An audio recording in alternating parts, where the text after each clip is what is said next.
Sports, the Golden State Media Concepts Sports Podcast. Should I say more? From the NFL, MLB, the NBA to MMA, it's all in here. The Golden State Media Concepts Sports Podcast. Listen now.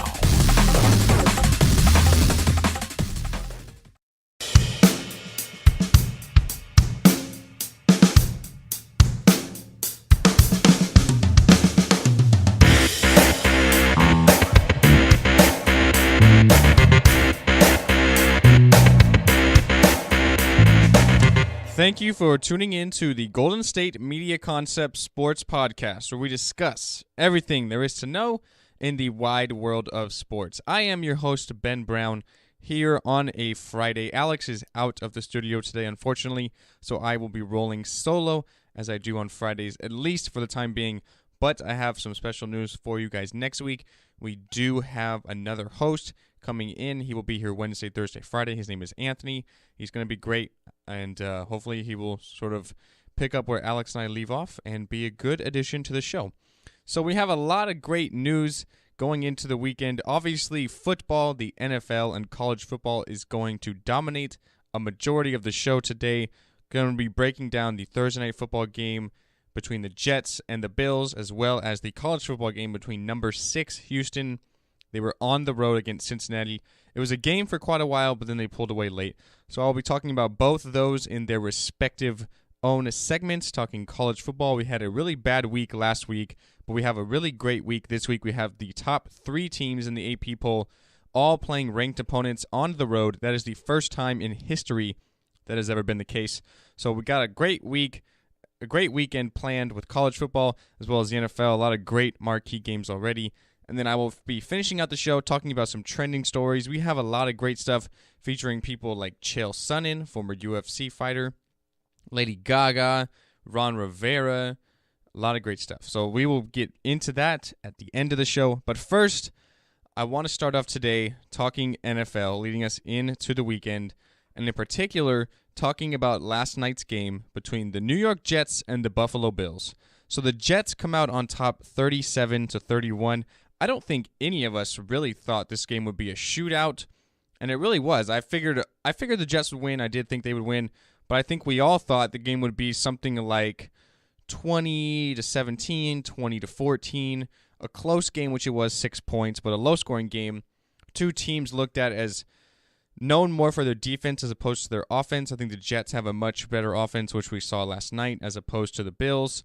So a couple of takeaways I have from last night's game. First off, I'm going to start with the Jets. I think the addition of Matt Forte in the offseason as a free agent was huge. I realize Matt Forte is kind of over that hump. Once you turn 30 years old as a running back, you're kind of done in the NFL. Your best years are behind you. And I think that's definitely the case with Forte. But he's proved so far through 2 weeks against what is looked at to be 2 tough defenses, number 1 in the first week against Cincinnati, and now number 2 in their second game against Buffalo. Matt Forte total last week had about 155 yards between rushing and receiving. That's really good. Last night he had 100 yards rushing, he had 9 yards receiving, and he had 3 touchdowns. He did have 30 carries, so he did carry the ball a lot. He's on pace for about 470 touches. I don't see that being the case. Forte's a guy who's had his durability questioned at times, so I think they'll definitely slow him down. But last night it wasn't just about Forte. Ryan Fitzpatrick played exceptionally well. He threw for 374 yards, threw a touchdown to Eric Decker. The Jets had 3 receivers nearly at 100 yards. You had Eric Decker at 126, you had Brandon Marshall at 101, and you had Quincy and Yunwa at 92 yards. So you had 3 guys almost top 100 yards. You had 2 guys for sure. You had Decker and Marshall. Definitely a good wide receiver pairing out there for New York.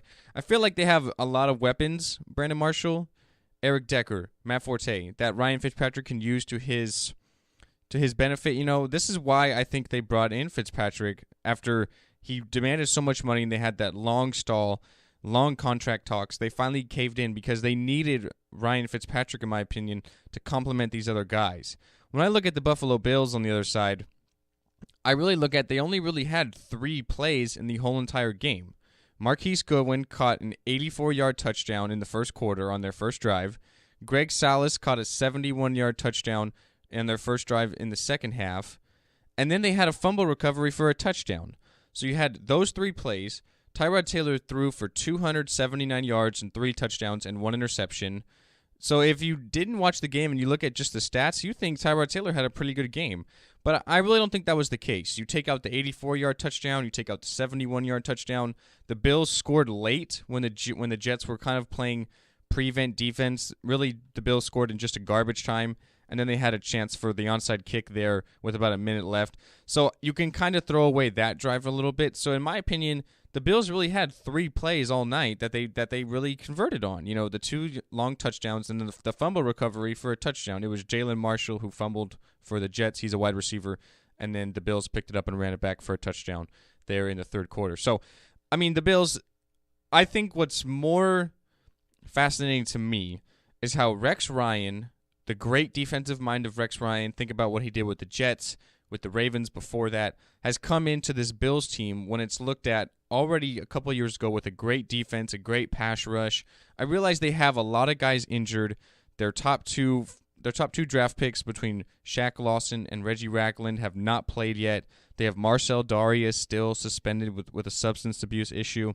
So they have a lot of good defenders that are out. But still, Rex Ryan has came into Buffalo, and he's not made that defense better. If anything, they've been worse since he's been there. Rex Ryan was already on the hot seat. I think for sure Rex Ryan is out of Buffalo.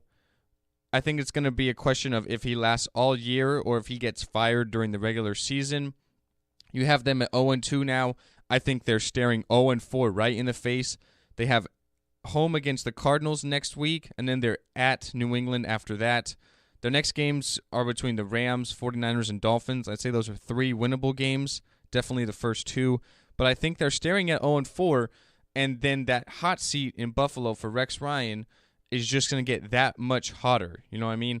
I don't see him lasting the whole year. I think he maybe gets fired during the regular season. I think for sure he's not the head coach of the Buffalo Bills next year. When I look at Rex Ryan, I think there's just some guys who are not good head coaches but great coordinators. For example, I look at Lane Kiffin at Alabama. He was a good offensive coordinator at USC. He's a good offensive coordinator now at Alabama. When he was a head coach, he just didn't really cut it out between college and in the pros. So I think there's just some guys that are made to be coordinators and not made to be head coaches. I think Rex Ryan is one of those guys. I think he's definitely still a great mind.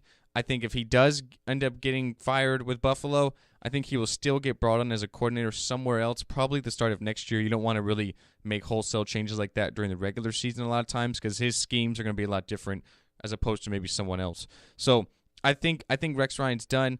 I think it's a great win for the Jets, a win they absolutely needed. You kind of got that Ryan Fitzpatrick against Rex Ryan monkey off your back going into the game. Ryan Fitzpatrick against Rex Ryan coach teams was 1-8, not playing well. Think about last year how the Bills kind of spoiled the Jets' plans in Week 17. The Jets needed to win, and then they're in, and they go and lose to Buffalo. So it's definitely a big win for the Jets. And if you think the Bills' schedule got tough, that's absolutely nothing compared to the Jets. So they're at Kansas City next week, and then they're home against Seattle, at Pittsburgh, and at Arizona, and then home against the Ravens. That's their next 5 games all in a row. I feel like they could definitely at least lose 2, maybe 3 of those games, maybe be looking at 3-3, maybe 4-2, maybe 2-4, who knows. But the Jets, I think, are still a good team. Their defense is kind of not necessarily a question mark to me, but the problem is that the Jets are just giving up the big play. Think about last week. A.J. Green absolutely lit up Darrelle Revis. You had them give up the 2 long touchdowns here. Marquise Goodwin did score on Darrelle Revis, and I realize Marquise Goodwin literally is an Olympic track star. He's probably the fastest guy in the league, if not one of the top 2 or 3. So you have to give sort of Darrelle Revis some credit there. But so far, Revis Island has been like an invitation to come on in, and everyone is kind of lighting him up. A.J. Green last week had 12 catches for 180 yards and a touchdown, all on Darrelle Revis. So we'll have to wait and see. You know, they are going to have some tough matchups. Think about the Chiefs. He's probably going to go up against Jeremy Maclin. With the Seahawks, Doug Baldwin. The Steelers, Antonio Brown. The Cardinals have a plethora of good receivers. Larry Fitzgerald, Michael Floyd, as well as John Brown. So we'll have to see how Darrelle Revis goes. You know, he's kind of at that same age. He's 30 years old, kind of over the hump. Have to see how Darrelle Revis does. He's not that lockdown corner anymore. He's not Revis Island, but I think he can still contribute and still be a good player. So it's a big win for the Jets. They have a week and a half to prepare. I mean, it's tough going into Kansas City, a team that played so well last year and in week one kind of escaped against San Diego and came back and won in overtime. So I do have a week and a half to prepare, which is always great. And I think the Jets defense is still pretty good. That front seven, think about how good they are at stopping the run. I think they'll be okay. For the Bills, I mean, I think it's tough sledding ahead. I think they're going to end up going 0-4. I think Rex Ryan probably loses his job eventually. Just have to wait and see when. But, it's still early. You've seen crazier things. So if you go 0-2, you do have only a 12% chance of making the playoffs. I didn't really think the Bills are a playoff team anyway. But, I've seen crazier things, like I said. So segueing into that, I'm going to be talking about NFL Week 2. It's already here. Started last night, and then we have, of course, Sunday. We have Monday night as well. So some matchups here. We have the Bengals against the Steelers. Definitely probably one of the biggest rivalries right now in the NFL, especially in that AFC North. We have the Lions taking on the Titans. The Ravens taking on the Cleveland Browns. We have a big one here in the NFC East. We have Dallas Cowboys taking on the Washington Redskins. A rematch of last year's game where both quarterbacks featured at least 6 touchdowns in this matchup. We have the Saints against the Giants. I think that's definitely got shootout written all over it. Look at the Saints last week against the Raiders, 35-34. The Saints lose that game, but it was definitely a shootout. We have the 49ers against the Panthers with a week and a half to prepare. We have the Dolphins taking on Jimmy G and the Pats. We have the Chiefs against the Texans, a rematch of a playoff game last year. The Seattle Seahawks going in to L.A., Los Angeles Memorial Coliseum. Going to be a big game for the Rams. Definitely a really emotional game, return to L.A. We have the Buccaneers against the Cardinals, which I feel like could be one of the games of the weekend. I think that is a really intriguing game, especially for Arizona, but I'll be breaking that down in just a minute. We have the Jaguars going into San Diego to face the Chargers. We have the Falcons going to the Raiders, the Colts and the Broncos. And then the Sunday night game is the Packers against the Vikings. It looks like Sam Bradford is going to be starting that game, but Mike Zimmer, the head coach of the Vikings, has not sort of named his starter yet. But it looks like it will be Sam Bradford, and you would imagine so after they gave up a first-round pick to get him. And then the Monday night game, we have the Philadelphia Eagles against the Chicago Bears. Alex and I will be in the studio on Monday, of course, breaking that down and everything that happens in the weekend. So a few games I have here to keep my eye on. You definitely have to start with the Bengals against the Steelers. Think about the playoff game last year, Vontaze Burfict getting suspended, getting ejected for the game for that hit on Antonio Brown. Antonio Brown actually missed that next game against the Patriots. I'm sorry, not the Patriots. It was against the Broncos because he had a concussion because of what Vontaze Burfict did in that fourth quarter hit him. It's definitely a rivalry game. Pittsburgh is at home. They are 3.5-point favorites. I do expect Pittsburgh to win this game. I think the Bengals just maybe are a little worse than the Steelers. The Steelers' offense on Monday looked absolutely incredible. D'Angelo Williams was running great. He had 143 yards and 2 touchdowns. Big Ben is a legend. Antonio Brown's the best receiver in the game. I'll take the Steelers in that game. So I think that's a good matchup. Another matchup I'm going to be looking at is the Cowboys against the Redskins. Both teams not without a win yet. A big game for both teams if they want to be able to compete in that NFC East. Look at the Cowboys last week with Dak Prescott. He didn't do anything too special, but he didn't make any mistakes. They kind of kept it conservative. The Giants really stepped up to try and stop the run of Ezekiel Elliott. I would expect the Redskins to do a lot of the same.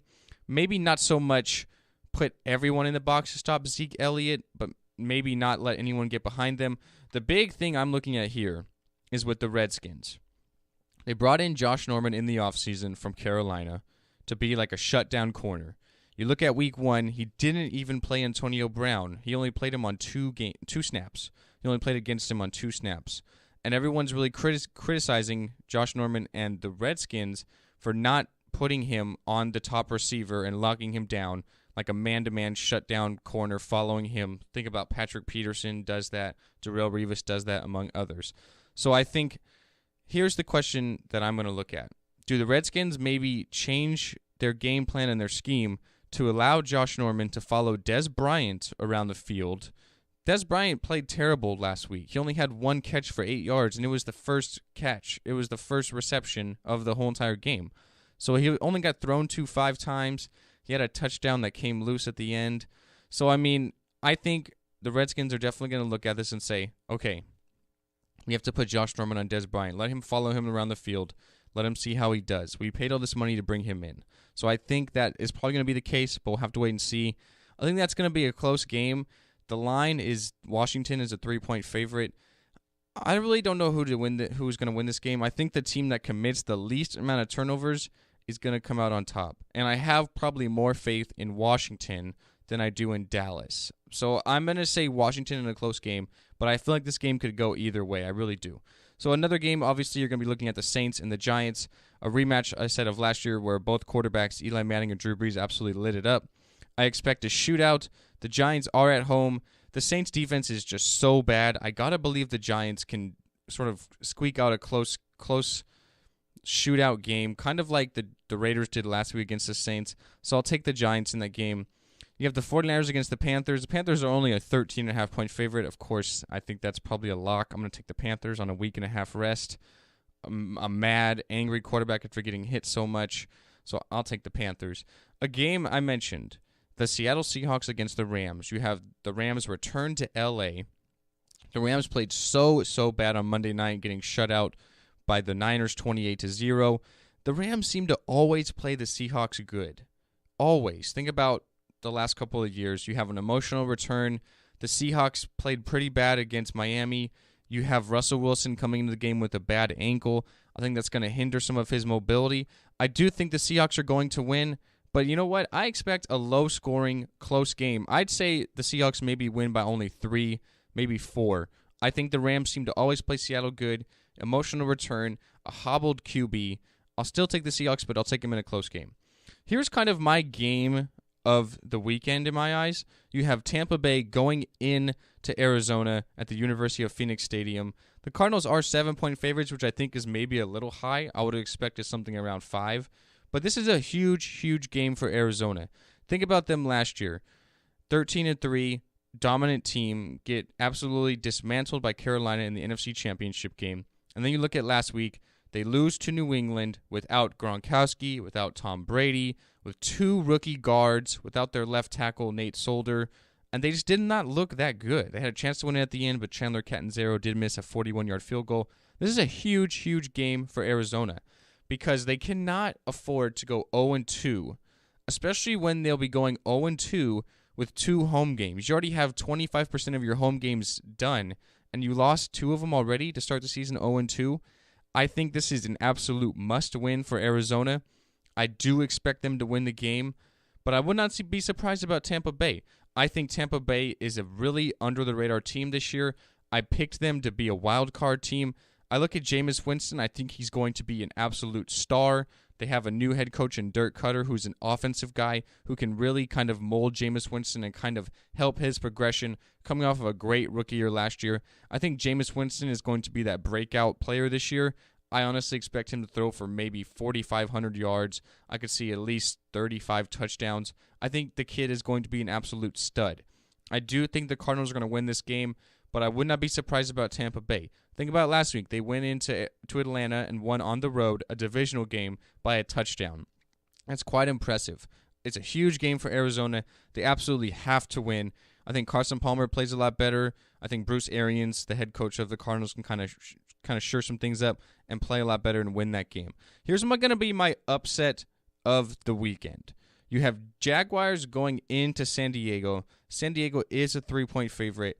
You know what? I like the Jaguars in this game. I really do. The only thing I think the Jaguars have going against them is they're going from East Coast to West Coast. I think that really wears down on teams. You have kind of a jet lag issue. I think that's the only problem here. I really do think the Jaguars are a solid team. Think about last week. They had a chance to win it at the end against Green Bay. They came up short and ended up losing by 4. But they had the ball driving with a couple minutes left, a chance to win the game. They just couldn't get it done. Look at San Diego. They're just on an emotional low right now. They lose their star receiver, Keenan Allen. He's out for the year with an ACL injury. They were absolutely trashing the Chiefs. They let the Chiefs come back from 21 points down to win in overtime. The Chargers are really just in a bad situation right now. I think head coach Mike McCoy probably gets fired at the end of the year. I expect the Jaguars to go in to San Diego and win that football game. I really do. I'd say maybe by a field goal, maybe by 4 points, something like that. Here's one game I really don't understand. and that's the Colts against the Broncos. Denver's had a week and a half to prepare. They're at home, and I think they're only a 6-point favorite. You know what? I'll take Denver in this game. Look at the Colts. Last week, Andrew Luck plays great. 385 yards, 4 touchdowns. He drives them. He has them winning with a few minutes left, and then the Lions come back, kick a field goal at the end to win the game. The Colts have probably one of the worst offensive lines in all of football. You have the Broncos with that ferocious pass rush, Von Miller, DeMarcus Ware, Shane Ray. You have a lot of guys blitzing. You have a great secondary. The Colts don't have much of a running game. I'm going to take Denver in this game by a lot more than 6 points. I'll say by 10. I think Denver is a lock to win this game.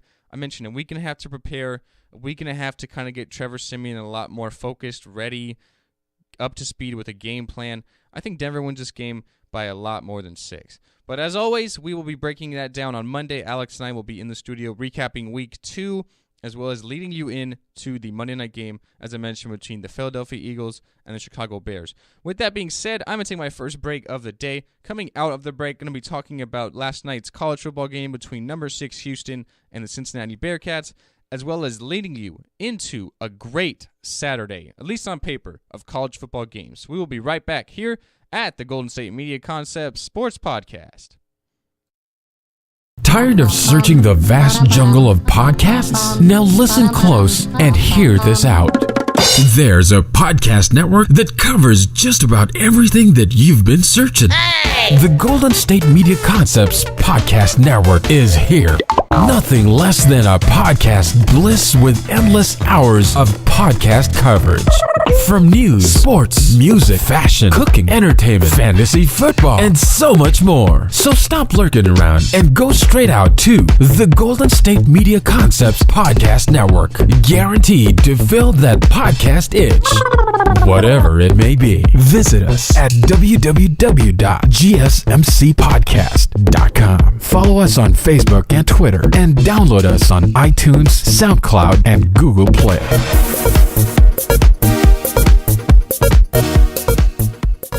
Welcome back into the Golden State Media Concepts Sports Podcast. Before I jump in talking college football, how about the Chicago Cubs?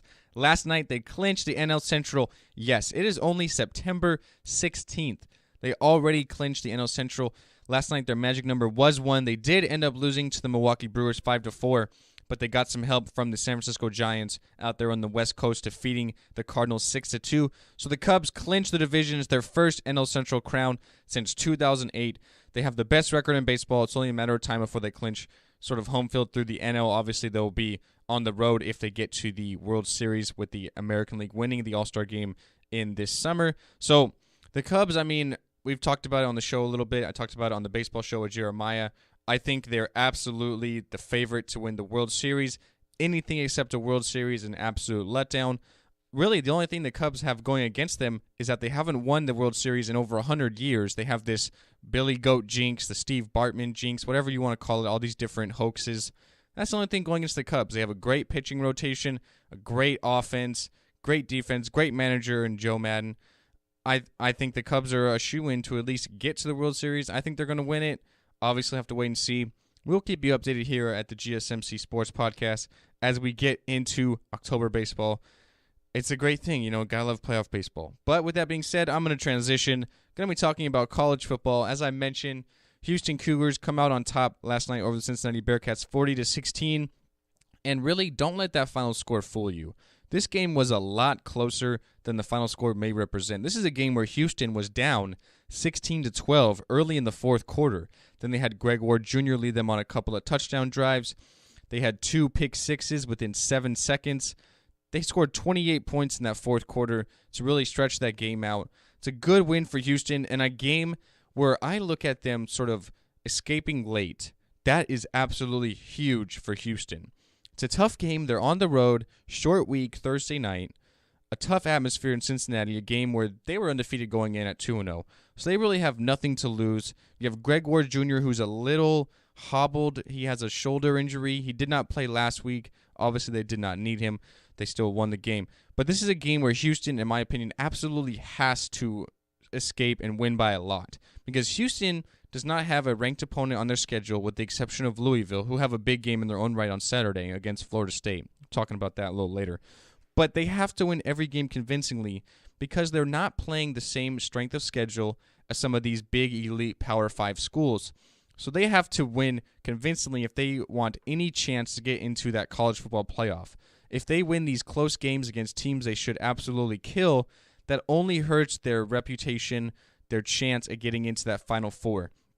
They definitely have to be undefeated, but you know what? I think even if Houston goes undefeated, it's going to be tough for them to get in. Obviously, you have to look at, I think the SEC champion gets in. I think the ACC champion, which looks like to be either Florida State or Clemson, will get in. You have the Big Ten. Think about Ohio State. They have a big game this weekend. Michigan is still there. Pac-12, I think they're kind of on the outs. You had UCLA already lose. Maybe if Stanford can win out. And then you have the Big 12. You have Oklahoma. I mean, if they lose this Saturday, I think they're done. But Texas still undefeated. You know, there's still a lot of great schools. So I think if Houston wants to have any chance, they have to be undefeated.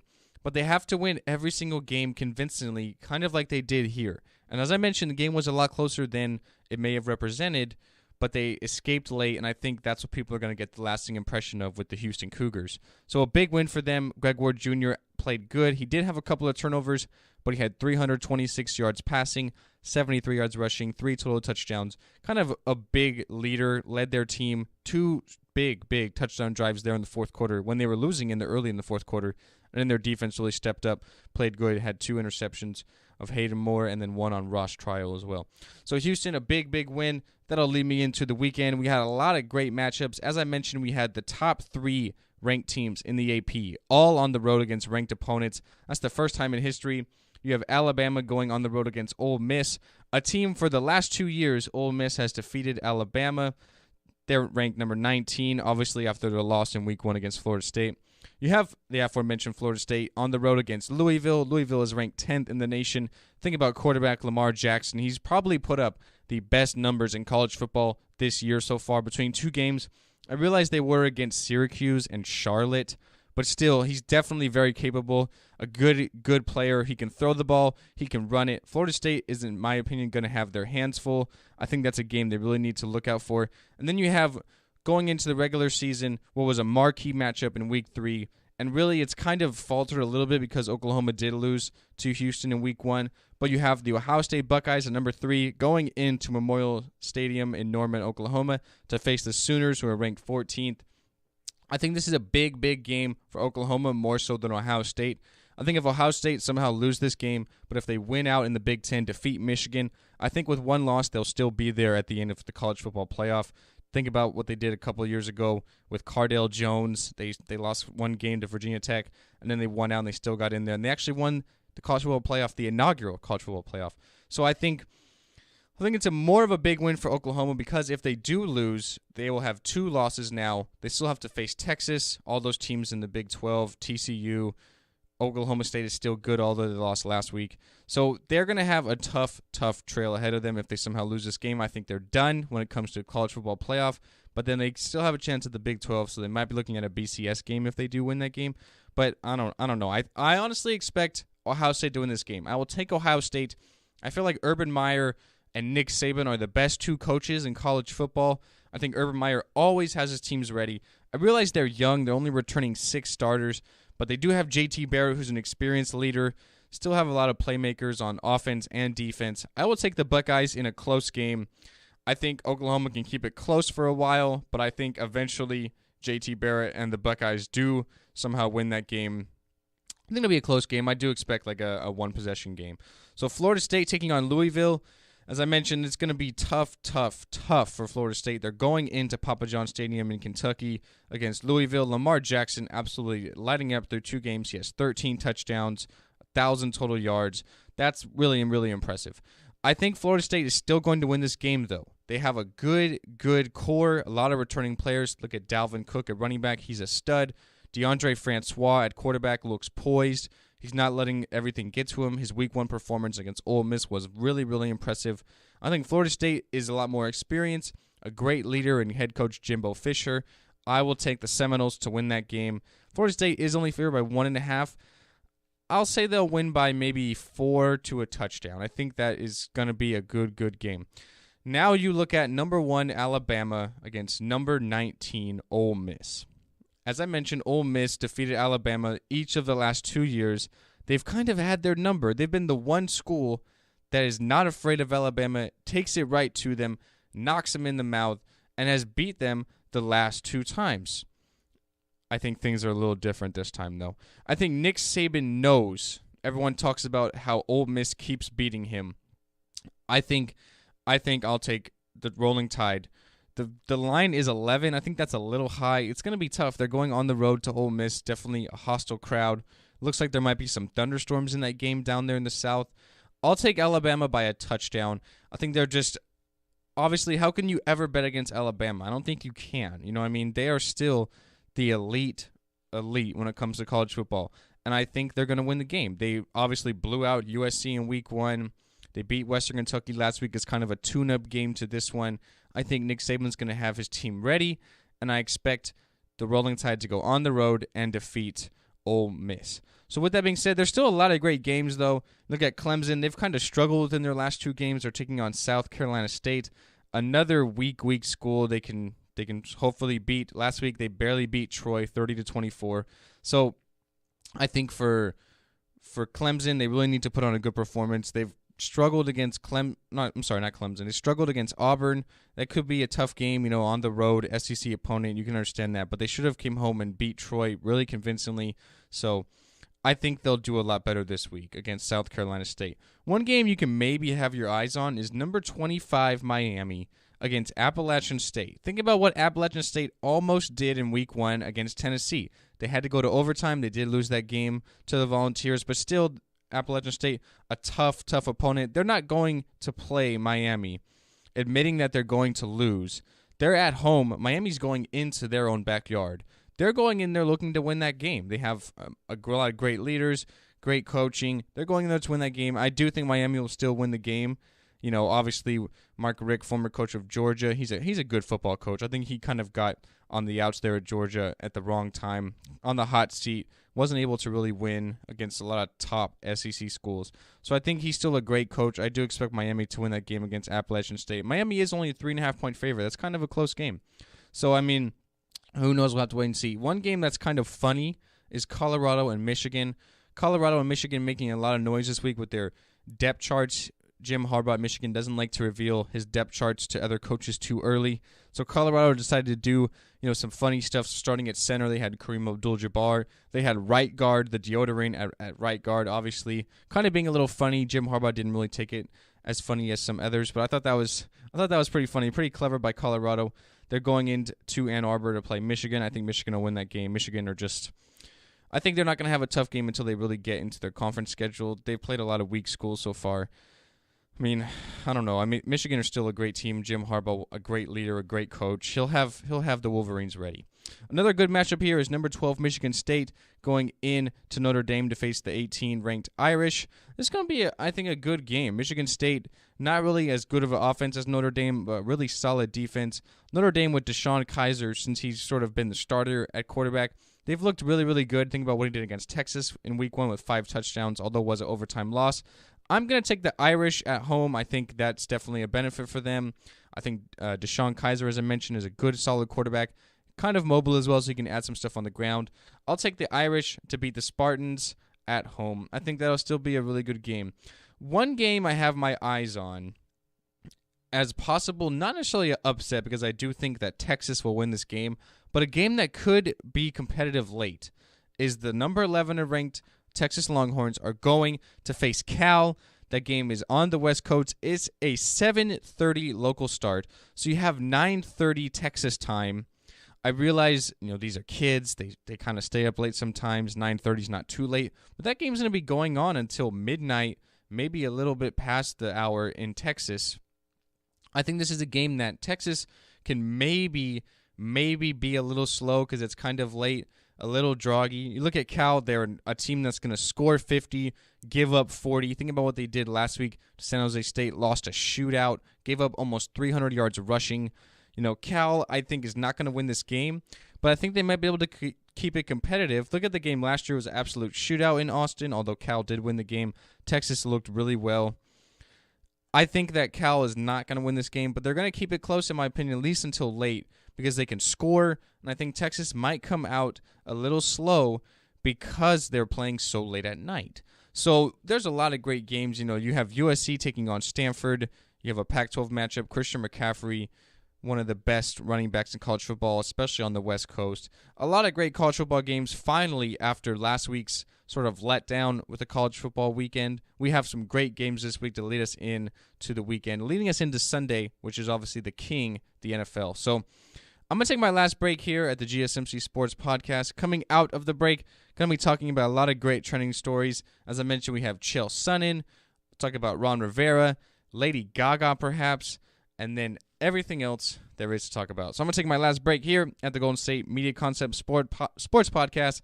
Don't you guys go anywhere. Always on the go, but the day just won't be one without your Hollywood fix. Let Golden State Media Concepts Entertainment Podcast take care of that. Jordan and Keith is Entertainment Tonight meets Access Hollywood. I'm Jordan. The guy laughing, that's Keith. Yeah, I'm Keith. An all-inclusive look of pop culture. Just comes to an end, just stops right there. All right, welcome back into the Golden State Media Concept Sports Podcast. On Saturday, we have somewhat of a big boxing matchup. We have Canelo Alvarez taking on Liam Smith here. Canelo Alvarez, obviously 47-1-1, the one defeat, obviously, to Floyd Mayweather. And then we have Liam Smith of the UK at 23-1. Canelo Alvarez, definitely a big knockout guy. Think about his last fight over there against Amir Khan, knocked him out. This is a big matchup. I think maybe Canelo Alvarez is going to win this match, and then he'll maybe go on to take Triple G, who won last week with the fifth round, sort of throw in the towel, TKO against Kell Brook. That's going to be sort of the marquee boxing matchup. Boxing really needs a lot to go their way. They're really dead. They're losing out a lot of the young people to MMA. UFC is taking over. Bellator, Invicta, they're taking over. Boxing's kind of dying. So I feel like if boxing's going to be relevant again, you need maybe some knockouts. You need some exciting stuff. You need Canelo Alvarez to knock out Liam Smith just like he did against Amir Khan. And then I think that will maybe set up a matchup between Canelo Alvarez and Triple G. Although they have to fight at a different weight, they have to meet some sort of middle ground. I think that'd be a tough matchup, a good, solid matchup. Two strong power punchers. And I guess something you can maybe look forward to with boxing, because right now you really don't have much, in my opinion, to look at towards boxing. So with that being said, I will transition from boxing to MMA. A former UFC fighter has a new home, and his name is Chael Sonnen. He is going to Bellator. So after Chael Sonnen served a 2-year suspension for violation of substance abuse, PEDs, he has sort of announced he was going to retire. But you know what? He's kind of decided not to. He's going into Bellator. So he's 39 years old. He's got a professional record of 29-14-1. He hasn't fought since a UFC event in 2013. That was a first-round loss to Rashad Evans. He got TKO'd in that fight. So now Chael Sonnen returning in to Bellator. He's not really announced what weight class he's going to be fighting at. He's kind of said, I'll do whatever Bellator requests. He's been a middleweight. He's been a light heavyweight. A guy who's really outspoken, definitely not afraid to use his voice to kind of talk some trash. So Chael Sonnen returning into Bellator. Of course, you're going to probably hear a lot more of that with the MMA podcast with Mr. Tate. And then if Chael Sonnen does have a fight, he'll be breaking that down as well, because the MMA podcast here at the Golden State Media Concepts Podcast Network is phenomenal. And Mr. Tate, Andrew Tate, does a great job. We've had him here on a guest one time on the show when we talked to Brock Lesnar. So he will be doing everything MMA. He'll probably be talking a lot more about Chael Sonnen, kind of an in-depth look. So if you're looking toward that, definitely turn to the MMA podcast next week. All right, so now think about the Cleveland Cavaliers obviously winning their championship, the first time in 52 years that Cleveland has had a champion. What happened during the regular season in the middle of the season, though? They fired Coach David Blatt. They promoted Tyronn Lue. A move everyone kind of questioned. David Blatt was doing quite well. He had them in first in the Eastern Conference, but they decided to fire him because the players didn't really seem to like him. Wasn't really a fit. Sometimes you're just not a good fit. So they bring in Ty Lue. Obviously, you have to look at it as a good move because he did lead them to the championship. And while David Blatt did get fired, it's not all bad for the man, because he will be getting a championship ring from the Cleveland Cavs. They announced they will be giving David Blatt a ring. He currently coaches in Turkey for a team I'm not even going to try to pronounce because there's no way I'm going to get it. He was 83-40 in parts of 2 seasons with the Cavs, and then obviously he did get fired last year, as I mentioned. So coaches and players will receive their rings on October 25th. That's when they're going to raise their banner as well. I'm not sure if David Blatt's going to be in Cleveland for that night, or maybe they'll just kind of airmail it over to Europe with him. But not all bad for David Blatt. He is going to come away with a championship ring. I don't necessarily think you can say he was a championship-winning coach because he was not the coach at the time. But maybe if people don't know who he is, he can kind of, flash it. Like, look, I have a championship ring. Look at me over here. So, David Blatt, congrats on the ring, buddy. Hopefully you can use it and flash it off to people. All right, moving on. So Ron Rivera, head coach of the Carolina Panthers. Obviously, they have a matchup on Sunday against the San Francisco 49ers. So Niners played on Monday against the Rams. So obviously, they won 28-0.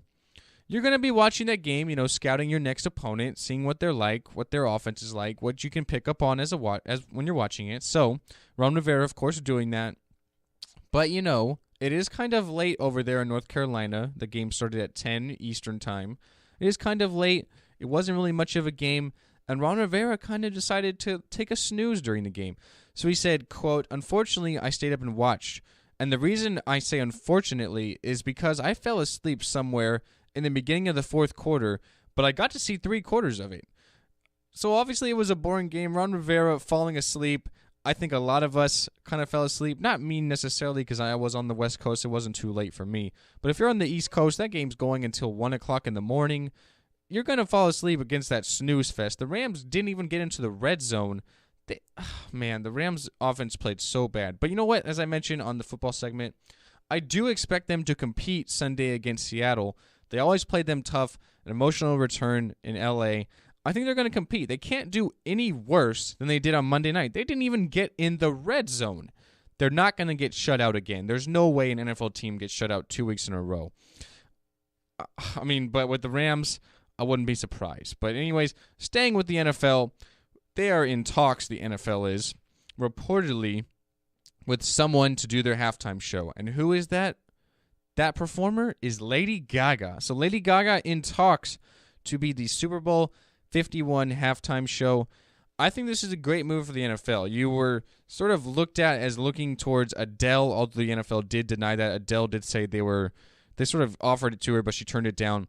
Adele's a great singer. She's going to out-sing a lot of people, but this is a performance. Adele's not a performer. She's someone who's going to serenade you with that great voice of hers. She's not going to get up and jump around and clap around and move all over the place and dance. But Lady Gaga is going to do that. Look at Lady Gaga. She sang the national anthem last year. She got great reviews for it. She's a great performer. I think this is a great move for the NFL. Because if you're looking at the Super Bowl, it's not just people that are football fans that watch the Super Bowl. Obviously, you have the football fans watching the game. You have everyone else who's maybe not a sports fan or an NFL fan. They're watching the Super Bowl halftime show. They're watching the commercials. They're watching the national anthem, the concerts beforehand. That's what they're watching it for. You have to pull in someone who's going to bring in that neutral fan to watch the game, kind of like they did last year. You look at Coldplay. They have Bruno Mars, who was great in New York a few years back. You have Beyonce, who everybody loves and is one of the best performers ever. So you have to bring in someone who's going to bring in that neutral fan to watch at least the halftime show and the commercials. I think Lady Gaga is a great, great addition. I do think she'll take it. I think she'll do great. She's just a great performer, you know what I mean? Lady Gaga is definitely one of the best in the game right now. She's kind of toned it down from her, I wouldn't say craziness, but her out there stuff when she first came onto the scene. She's still, got some uniqueness to her, but she's not nearly what she was before. So she's still a great performer, has a great, powerful voice. I think she would do a great job. Hopefully, she will take the halftime show. I think she would do great. All right, guys, so I think that is going to conclude this episode of the GSMC Sports Podcast. As always, you can find us on Twitter and Instagram at GSMC_sports. We're on YouTube. We're on Facebook. You can search the GSMC Podcast Network on those 2 respective websites. We have a homepage. Our website homepage is gsmcpodcast.com. You can find all the great portfolios and all the great podcasts on our page, as well as a coming soon tab to see podcasts hopefully launching early next year. There's a lot of great ones, more sports stuff, more non-sports stuff. So whatever your niche, whatever your listening pleasure is, we have you covered right here at the GSMC Sports Podcast. You can also find us, if you're looking for a mobile way, you can find us on iTunes. iTunes is huge for us. If you are on iTunes, do leave a rating, do leave a review.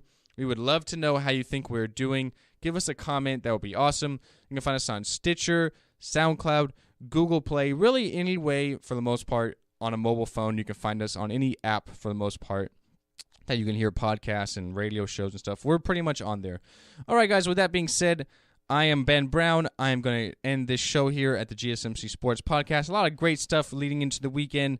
Soccer over in Europe, which I always love. NFL, college football, boxing, baseball, whatever you like. Sports is always great on the weekends. With that being said, guys, I'd like to thank you for listening, and you guys have a good weekend. Alex and I will be back in the studio on Monday talking about college football, NFL, and everything else in sports. So have a good weekend, guys. Peace.